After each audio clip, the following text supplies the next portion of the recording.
warahmatullahi wabarakatuh. My name is Arin Sadi. My student identification number 28. Baik, di sini saya akan membahas tentang tokoh yaitu Frederick Winslow Taylor, yaitu seorang bapak dari manajemen ilmiah. Sedikit tentang biodata dari Frederick Winslow Taylor. Frederick Winslow Taylor ini kelahiran 20 Maret 1856 di Philadelphia dan juga meninggal pada 21 Maret 1915 di tempat yang sama di Philadelphia. Beliau suami dari Louis Spooner.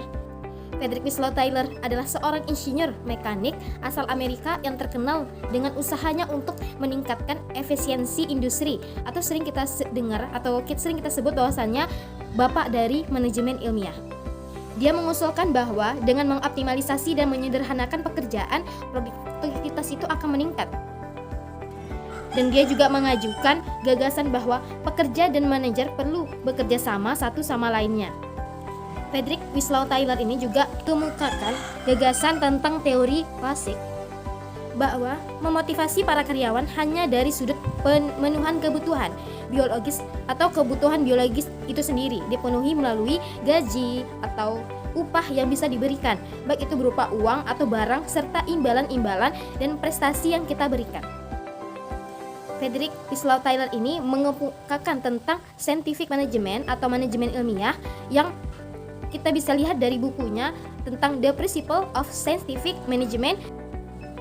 Dia mengambil apa yang dia pelajari dari pelajaran dan eksperimen-eksperimen yang dia lakukan dengan mengembangkan 4 prinsip tentang manajemen ilmiah. Yang pertama, itu menerapkan aturan praktis berdasarkan metode ilmiah untuk menentukan cara paling efisien untuk melakukan pekerjaan tertentu. Jadi di sini Frederick Taylor dia itu merumuskan bahwasannya dari menerapkan aturan-aturan praktis akan menentukan cara bagaimana akan melakukan pekerjaan itu dengan efisien. Dan yang kedua, itu lebih baik mencocokkan pekerja dengan pekerjaan mereka berdasarkan kemampuan dan motivasi. Bahwasannya menurut Taylor dari pekerjaan itu harus sesuai dengan kemampuan dan motivasi yang mereka miliki. Untuk apa? Untuk meningkatkan produktivitas dari pekerjaan yang mereka lakukan, karena itu akan dilakukan mereka berulang kali dan itu sering mereka temui setiap harinya. Maka itu perlu adanya kemampuan dan motivasi tertentu sesuai dengan pekerjaan apa yang mereka inginkan. Serta menurut Taylor, melatih mereka bekerja dengan efisiensi maksimal ini juga dicocokkan dari pekerjaan mereka yang mereka inginkan sesuai dengan kemampuan dan motivasi yang mereka lakukan. Yang ketiga, prinsip yang ketiga menurut Taylor ini, pantau kinerja pekerja, berikan petunjuk dan pengawasan untuk memastikan mereka menggunakan cara kerja yang paling efisiensi.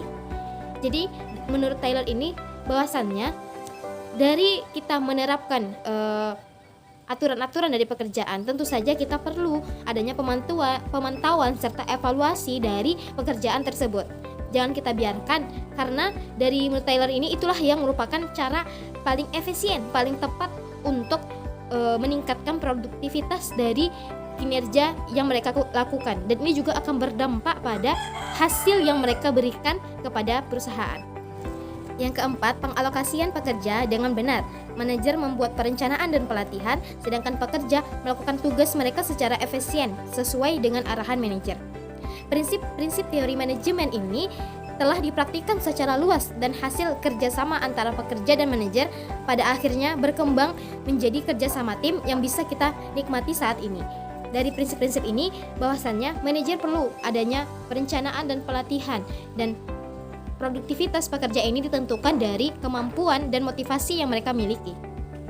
4 prinsip scientific management ini menghilangkan sistem coba-coba, memilih pekerjaan terbaik, dan memberikan latihan kepada pekerja. Setiap petugas harus menerapkan hasil ilmu pengetahuan dalam bekerja, menjalin kerjasama dari pengetahuan, dan menjalin kerjasama yang baik antara pemimpin dan pekerja.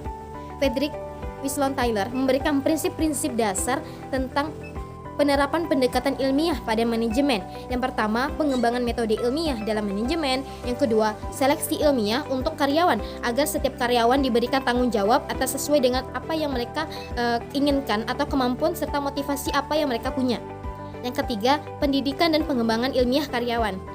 Dan yang keempat, kerjasama yang baik antara manajemen dan tenaga kerja. Jikalau kita terapkan di lembaga pendidikan, pengembangan metode-metode ilmiah menurut Taylor ini itu berupa tentang aturan-aturan yang praktis atau pedoman-pedoman yang dilakukan oleh seorang guru dalam melakukan pelajaran di kelas. Yang kedua, seleksi ilmiah karyawan agar setiap karyawan diberikan tanggung jawab. Bahwasannya seorang guru itu perlu adanya seleksi sesuai dengan kemampuan yang mereka miliki atau sesuai dengan bidang. Karena kan seorang guru itu mempunyai kemampuan dan motivasi sendiri dalam melakukan pekerjaan. Itu perlu penting bagi setiap manajer pendidikan untuk memilih atau menyeleksi guru yang ada di sekolah tersebut. Yang ketiga, pendidikan dan pengembangan ilmiah. Bahwasannya seorang guru itu perlu adanya pendidikan, pengembangan ilmiah atau pelatihan-pelatihan atau sosialisasi yang bisa dilakukan dalam meningkatkan produktivitas atau kinerja mereka di kelas. Kinerja itu akan meningkat jikalau seorang manajer itu bisa memberikan motivasi-motivasi yang baik kepada guru. Dengan cara apa? Bisa kita lakukan dengan pelatihan atau workshop atau sosialisasi tentang hal-hal yang berkaitan dengan kinerja guru di kelas. Yang keempat, kinerja yang baik antara kepala sekolah dan guru itu sangat penting. Bahwasannya kepala sekolah memerintahkan atau mengarahkan dan membimbing guru untuk melakukan kinerja yang dilakukan oleh guru tersebut. Karena seorang kepala sekolah itu perlu memberikan motivasi kepada guru dan arahan-arahan kepada guru terkait apa yang mereka lakukan selama proses pembelajaran. Karena motivasi itu penting. Nah, disinilah menurut Winslow Taylor, dia merumuskan 4 prinsip dari scientific management, dari 4 prinsip manajemen ilmiah.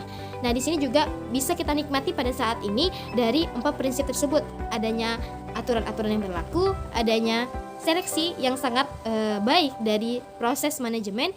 Yang ketiga itu adanya pelatihan dan pengembangan dari kinerja karyawan. Yang keempat itu ada kerjasama yang baik atau kerjasama tim. Baik, mungkin sedikit dari saya terkait dengan tokoh yang bernama Frederick Winslow Taylor. Assalamualaikum warahmatullahi wabarakatuh.